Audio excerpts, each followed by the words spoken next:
La circulación pulmonar, ustedes ya saben que tienen algunas diferencias con la circulación sistémica y por lo tanto es importante mencionar que existen enfermedades o alteraciones fisiológicas de la circulación pulmonar y existen varias enfermedades que se pueden manifestar con alteraciones de la circulación pulmonar. Vamos a ver algunas generalidades, algunas comparaciones y la fisiopatología de algunas de las alteraciones más frecuentes. Abajo vienen algunas subrayadas y eso es porque esas las vamos a ver en presentaciones aparte. Entonces, es importante mencionar que la circulación pulmonar no es lo mismo que la circulación sistémica. Ustedes saben muy bien que el corazón derecho maneja presiones mucho más bajas que el corazón izquierdo. ¿Sí? Y por ejemplo, aquí está la aurícula derecha con una presión de 2, el ventrículo derecho con 25,0, arteria pulmonar 25,8 con una min de 15. Y entonces ustedes conocen que la circulación pulmonar tiene esa característica de que tiene muy poca resistencia. Y al tener muy poca resistencia, las presiones que tienen las cámaras anteriores son mucho más bajas. Esa resistencia está dada por las características que ustedes ya conocen de los capilares pulmonares. De ahí pasamos a la circulación izquierda, aurícula izquierda, ventrículo izquierdo con presiones ya elevadas y aorta que tiene una presión mucho más elevada con vasos sistémicos importantes. Entonces es un sitio de muy baja presión. Vemos esta imagen que ustedes ya la conocen, ¿no? Donde vemos desde la aurícula derecha hasta la aorta cómo las presiones cambian, ¿no? Tenemos la aurícula derecha de 2 a 8, ventrículo izquierdo con valores, ventrículo derecho, perdón, con valores similares a los que vimos pasados, arteria pulmonar, capilares pulmonares, de ahí vamos a la aurícula izquierda, ventrículo izquierdo y finalmente la aorta, ¿no? Entonces los valores suelen ser mucho más grandes en la circulación izquierda que en la circulación derecha. Y entonces la circulación pulmonar que está dada por los capilares pulmonares, por los vasos que le llega sangre a los capilares y que drenan sangre, pues tienen presiones muy especiales, ¿no? Vemos que la presión de la arteria pulmonar es mucho más baja que la presión de la aorta y ustedes ya saben por qué es eso, ¿no?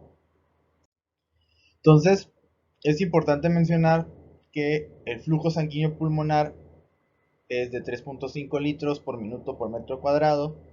Esto no es lo mismo que el gasto. El gasto se mide en litros por minuto. Esto es el index, que lo están midiendo en metros cuadrados. Realmente es lo mismo que el gasto, nada más que lo meten con metros cuadrados. Entonces, esto debería ser lo mismo que el gasto cardíaco. ¿Cuánta sangre pasa por la circulación pulmonar? Pasan 250 a 300 mililitros por metro cuadrado de superficie corporal. Normalmente los glóbulos rojos duran de 4 a 5 segundos, ¿no? Es decir, 0,5 segundos en los capilares. Ustedes ya saben que eso duran los glóbulos rojos en los capilares. El diámetro es pequeño, ¿sí? Existen muchísimos capilares, muchísimos alvéolos. La superficie para el intercambio gaseoso es muy grande, ¿no? Y estos dos valores al final son muy importantes, ¿no? ¿Cuánta presión tiene la arteria pulmonar? 12 milímetros de mercurio como media. Y la presión en cuña de los capilares pulmonares o la presión de la aurícula izquierda, que ya la vimos en la presentación pasada, 6 milímetros de mercurio, ¿no?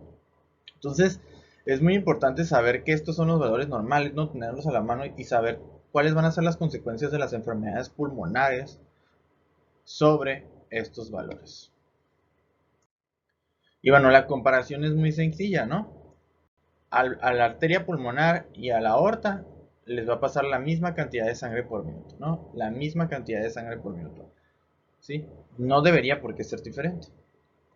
Las presiones son muy distintas, ¿no? La presión de la arteria pulmonar es 25-10 y de la aorta es mucho más alta. Y ustedes saben que es 25-10 porque la resistencia de los capilares pulmonares es mucho más baja en comparación de los capilares sistémicos. Y aquí es lo que viene, ¿no? Muy baja la resistencia, muy alta la resistencia.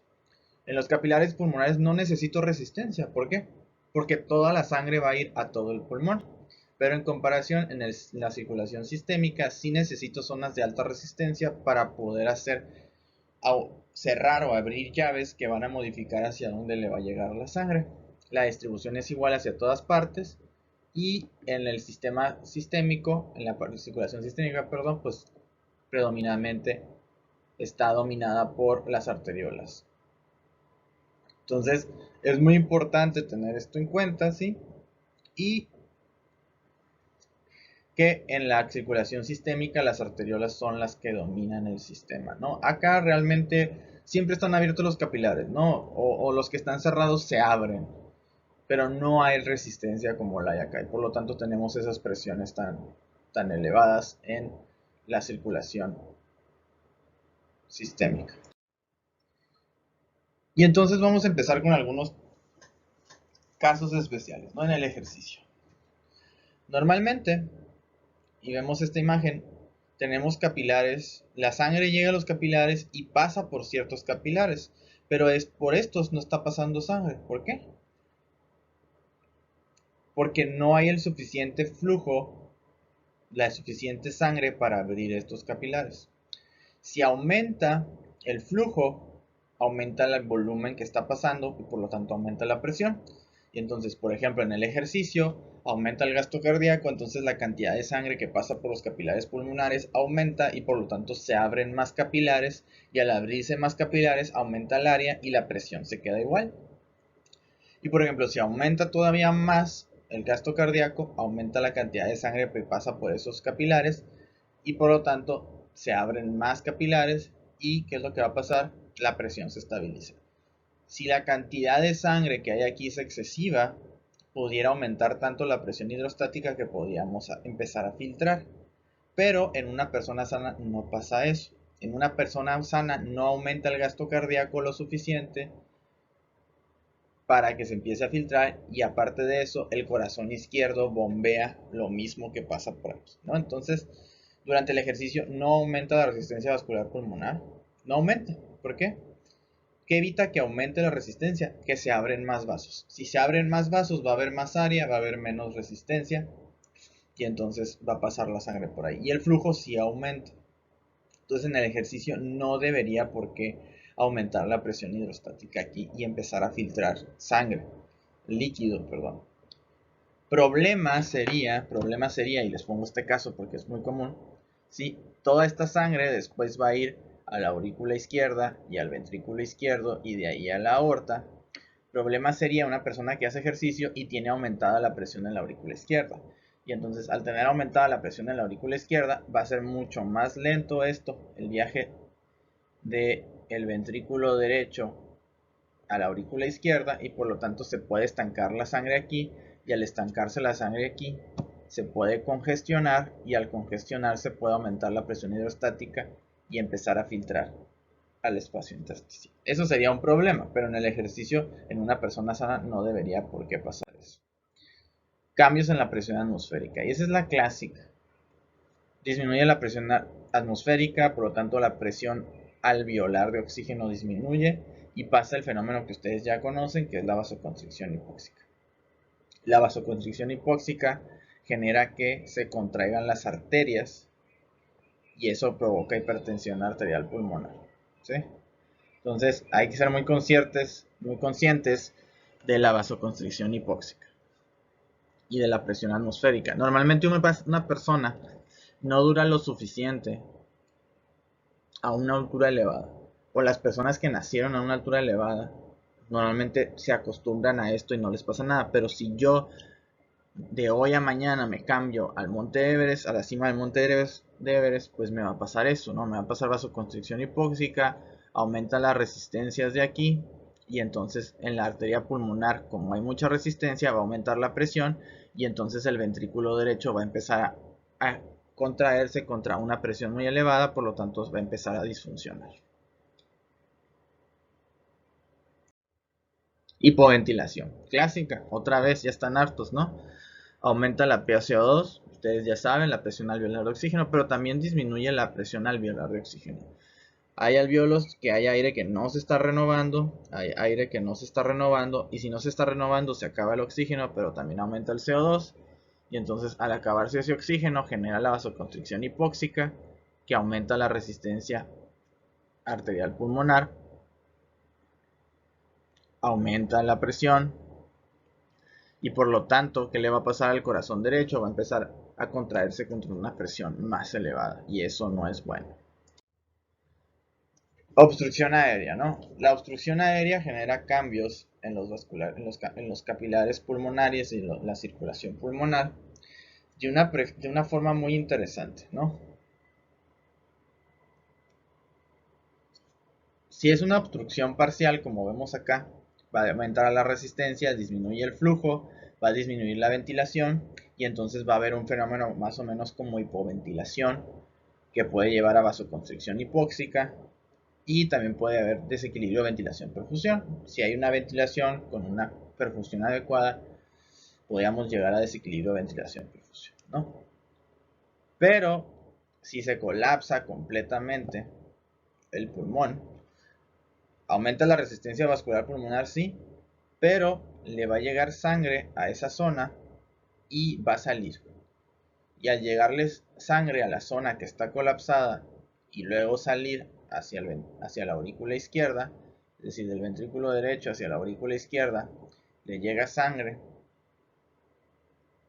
pero está colapsado, entonces la sangre pasa de derecha a izquierda sin oxigenarse, entonces es shunt, ¿no? Entonces, estos son algunos de los cambios que pueden pasar.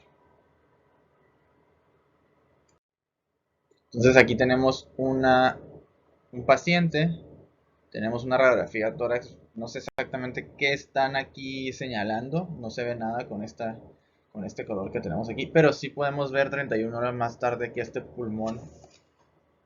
¿Qué le pasó al pulmón? A ver, piensen 5 segundos, ¿no? ¿Qué creen ustedes que le pasó a ese pulmón? Alguien me va a decir, no, pues se llenó de agua, ¿no? No, no hay aire. No hay aire. Y si no hay aire, es porque el pulmón está colapsado. Cuando se ve así, como aquí no veo aire, no veo nada de aire, no hay aire, no hay nada de aire. Ni poquito, ¿eh? O sea, nada de aire. Está colapsado. Ese pulmón está colapsado. ¿Ok? Y entonces le va a llegar sangre al pulmón y luego va a ir a la aurícula izquierda, pero no se va a oxigenar. Entonces es shunt o cortocircuito. También este pulmón va a tener una resistencia vascular aumentada. ¿Por qué? Porque las arterias también están aplastadas y entonces va a ser mucho más difícil que le llegue sangre a ese pulmón, ¿no? Toda la sangre se va a desviar hacia el otro pulmón. A largo plazo pudiera el ventrículo derecho disfuncionar. ¿Por qué? Porque el ventrículo derecho está aventando sangre o expulsando sangre o contrayéndose contra una presión más elevada.